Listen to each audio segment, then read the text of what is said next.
বাংলাদেশ জামায়াতে ইসলামীর চট্টগ্রাম মহানগর জামায়াতের সাবেক আমির জনাব শাহজাহান চৌধুরী, গত নভেম্বরের 23 তারিখ আপনি যে বক্তব্যটা দিয়েছেন, ওই বক্তব্যটা আমি বাংলাদেশের একজন সাধারণ নাগরিক হিসেবে ঘৃণাভরে প্রত্যাখ্যান করলাম এবং এই বক্তব্যের তীব্র নিন্দা ও প্রতিবাদ জানাচ্ছি। কারণ আপনার বক্তব্যে আপনি বলেছেন পুলিশ প্রশাসন আপনাদের কথাই উঠবে বসবে, আপনাদের কথাই গ্রেফতার করবে, আপনাদের কথাই ছেড়ে দিবে, নির্বাচনের সময় সমস্ত পুলিশ প্রশাসন আপনাদের আন্ডারে কাজ করবে, এই ধরনের কথাগুলো আপনি বলেছেন। এখানে আমার প্রশ্ন হচ্ছে, বাংলাদেশ পুলিশ প্রশাসন কি আপনার এবং আপনার দলের নিয়োগকৃত কর্মচারী কিনা?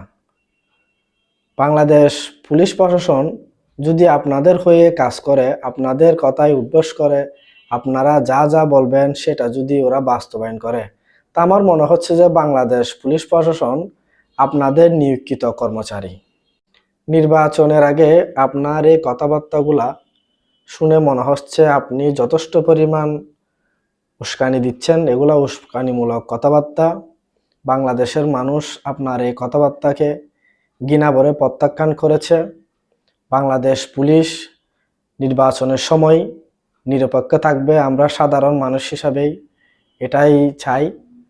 পুলিশ কারো পক্ষে কোনো দলের পক্ষ হয়ে কাজ করবে না। পুলিশ নিরপেক্ষভাবে পুলিশ নির্বাচন কমিশনের আন্ডারে কাজ করবে, কোনো দলের হয়ে কাজ করবে না। নির্বাচন কমিশনারের হয়ে কাজ করলে নির্বাচনটা স্বচ্ছ ও নিরপেক্ষ হবে। আমার মনে হচ্ছে আপনারা ক্ষমতা যাওয়ার আগে এই ধরনের চিন্তাভাবনা, এই ধরনের বক্তব্যগুলো রাখতেছেন। ক্ষমতায় গেলে আপনারা ফ্যাসিস্ট হয়ে যাবেন, তার কোনো সন্দেহ নাই। গত জুলাই আন্দোলনে যেমন ফ্যাসিস্ট ক্ষমতায় থাকতে পারে নাই, ঠিক আপনারাও যদি ফ্যাসিস্ট হন তাহলে আপনাদের জন্য একটা জুলাই অপেক্ষা করতেছে। ধৈর্য ধরুন, ফ্যাসিস্ট হইয়েন না। ফ্যাসিস্ট হলে দীর্ঘদিন বাংলাদেশে রাজনীতি করার সুযোগ পাবেন না।